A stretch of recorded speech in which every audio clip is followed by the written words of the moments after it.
Hello there, a very good morning and welcome to another edition of the Talk of the Town. Joining us this morning is the former chairman of the Sri Lanka Telecom, Mr. Fernando. Good morning, Mr. Fernando, and welcome to the show. Good morning, Sharon. Mr. Fernando, for starters, your exit from the position of chairman of the SLT raised some eyebrows, and I believe you yourself convened a media briefing and expressed your concern and at least surprise as to how this was all done. What really happened? Actually, Sharon, as you quite rightly said, it raised a lot of eyebrows because of the way it was done. I would have expected it to be more corporate, based on corporate culture, because it's a quoted company in the stock exchange and we are in the private sector, so that wrong messages and create precedents in other companies in the mercantile sector. But it was a sudden move, probably with vested interest, or I don't know. I don't think vested for reasons known to themselves. They wanted the change of chairmanship. So I have to accept that one, and I wish the new chairman all the best to continue take the company forward. So I had to call the press briefing because there was a lot of questions asked. There's a lot of ambiguity in the way it was done. So to clear it, I had the press briefing to explain what went wrong or what happened, and which I felt was not the correct way to remove a chairman, sitting chairman, for no fault of his, or even telling stating the reason for the removal or giving at least 1 minute notice would have been better.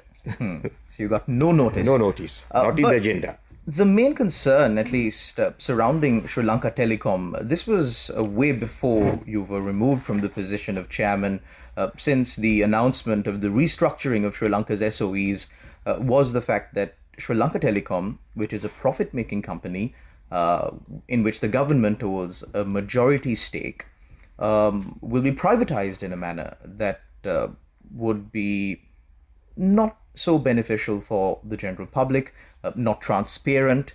And the biggest question that was asked is, why privatize or why sell shares of such a massive profit-making company?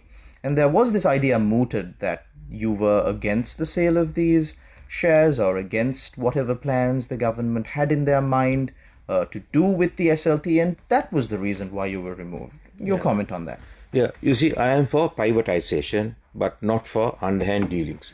So I think the perception was created that I was against privatization. I was trying to block the efforts of some other people in the restructuring unit, and they have created their own perception about me.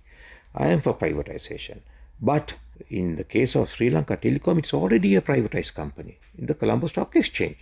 So if the government wants to have the money from selling this fund, this is the low-hanging fruit. They can go to the stock exchange and conclude the deal. But I believe the intentions are different. So that is why I raised my concerns. I mentioned this to the president also. As long as it's done in a transparent and way which has accountability and people can understand, there is no problem. But I don't know what kind of idea they had about me, about this company. I think this company is a strong company. It has power. It is a valuable asset for the country. It can do much more in the future.